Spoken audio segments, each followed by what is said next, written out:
Halo, salam hangat dari Melbourne untuk Anda semua. Maafkan saya tidak bisa ikut acara webinar ini secara langsung, tapi saya berterima kasih atas kesempatan untuk ikut berbicara di sini. Saya Ariel Herianto, lulus sebagai doktorandus dari UKSW tahun 1980. Dan saya bekerja sebagai dosen UKSW segera setelah lulus hingga tahun 1996. Saya merasa beruntung atas kesempatan bisa berkuliah dan bekerja di UKSW dan berjumpa dengan begitu banyak cendekiawan hebat yang saya kagumi hingga kini, termasuk Arief Budiman, George Yunus Aditondro, Lip Wilarjo, Niko Elkana, TH Sumartana, dan banyak yang lain. Bersama-sama, kami menjadi bagian dari tenaga pengajar paling awal ketika program Pascasarjana baru didirikan. Sejak hari-hari pertama Arief bergabung dengan UKSW, kami sudah menjadi sahabat baik. Selain menjadi salah satu sahabat terdekat saya, Arief juga menjadi mentor informal saya dalam begitu banyak hal. Setelah kami bersama-sama meninggalkan UKSW, Arief dan saya bekerja lagi dalam satu unit yang sama, tak kurang dari 9 tahun, di Universitas Melbourne. Pada kesempatan ini, saya ingin berbicara sedikit tentang sebagian terpenting dari sumbangan Arief bagi ilmu sosial di Indonesia. Arief berjasa besar memberikan tenaga baru bagi wawasan strukturalisme, khususnya dalam analisa ekonomi politik yang bersumber dari kasanah pemikiran Marxisme. Seperti kita ketahui, bagi kaum strukturalis, seseorang hanya memiliki makna atau nilai dalam kaitannya dengan orang-orang lain, atau dengan unsur-unsur lain dalam sebuah struktur atau sistem. Kaum strukturalis tidak tertarik mempelajari fakta-fakta empirik sebuah unsur atau seorang individu secara mandiri. Jasa Arief bukan memperkenalkan strukturalisme, analisa ekonomi politik, maupun Marxisme. Lebih tepat jika dikatakan ia berjasa besar mengangkat kembali dan memberikan kekuatan baru bagi pemikiran yang pernah ada di Indonesia, tetapi banyak dilupakan atau diabaikan orang. Apa yang membuat sumbangan Arief istimewa dibandingkan para pendahulunya? Saya sebutkan 2 faktor penting. Pertama, Arief rajin dan mahir membahas secara populer berbagai pemikiran besar dan rumit yang biasanya dipahami sebatas mereka yang khusus menekuni kajian itu. Ia juga mampu merumuskan pemikiran itu dalam bahasa yang gamblang dan mudah dicerna, baik oleh sarjana di luar bidangnya maupun kaum awam.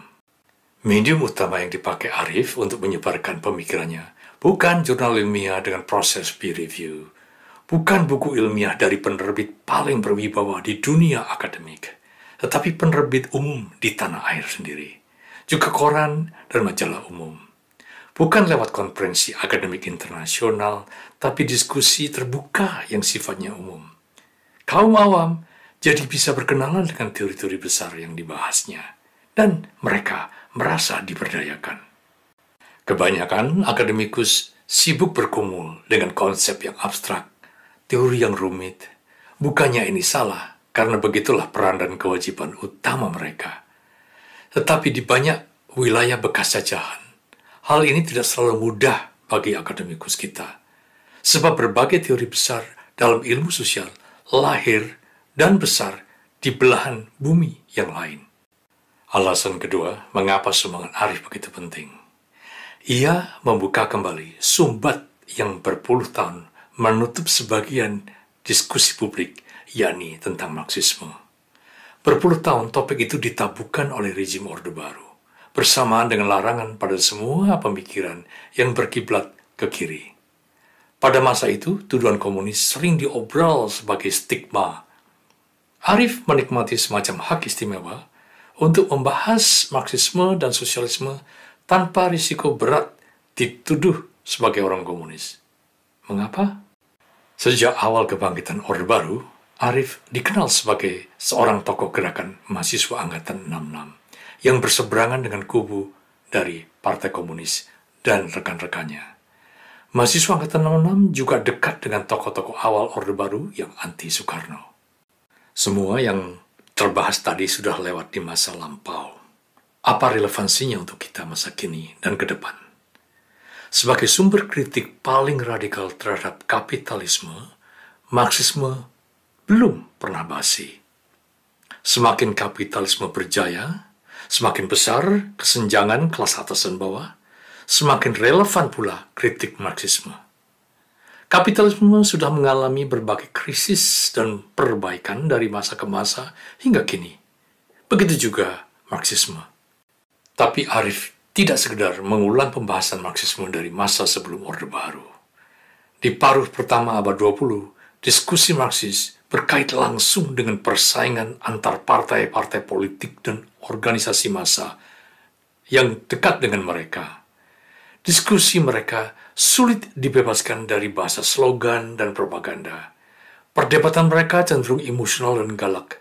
Ya, mirip diskusi publik di Indonesia sekitar masa pemilu tahun 2014 dan 2019. Sebagai penutup, saya ingin menyampaikan ulang terima kasih dan hormat saya kepada almarhum dengan menyinggung sosoknya sebagai seorang intelektual besar di dunia ketiga. Arif lahir dan dibesarkan di sebuah negeri bekas jajahan yang belum lama mencoba bangkit dari puing-puing revolusi kemerdekaan.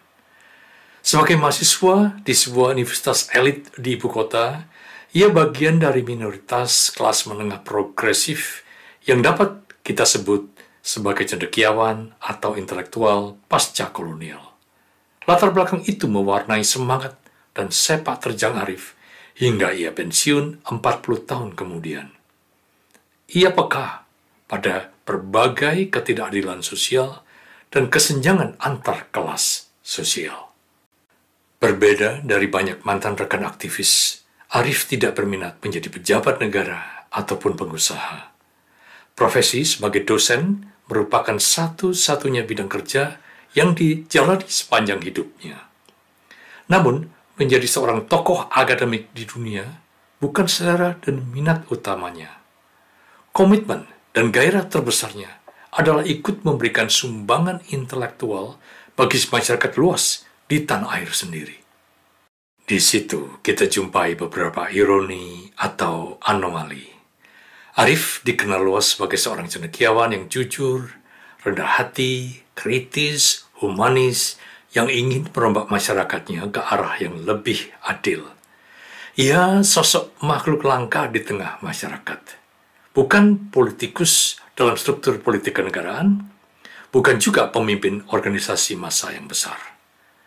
Semua itu seakan-akan mengingkari atau menyeleweng dari teori strukturalisme yang mengutamakan struktur ketimbang sosok individu. Tapi sebagai dosen, Arif juga tidak bebas dari anomali yang lain. Ia lebih condong menjadi cendekiawan publik dan aktivis ketimbang akademikus profesional. Untung pada masa itu, dosen di Indonesia tidak bernasib seperti rekan-rekan mereka masa kini. Waktu itu, mereka tidak ditekan untuk berlomba-lomba mempublikasikan hasil penelitian di jurnal internasional yang terdaftar Scopus atau sejenisnya. Sejauh pengamatan saya, Arif lebih produktif dan lebih bahagia sebagai dosen, sebagai aktivis, dan cendekiawan publik di Indonesia ketimbang sebagai akademikus di luar tanah air.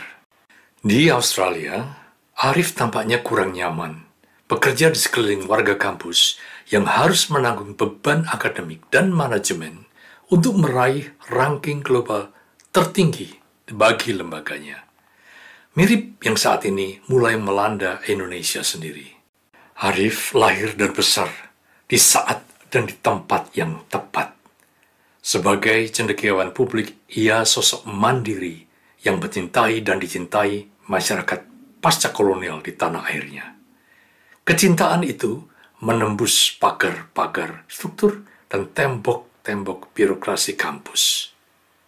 Terima kasih.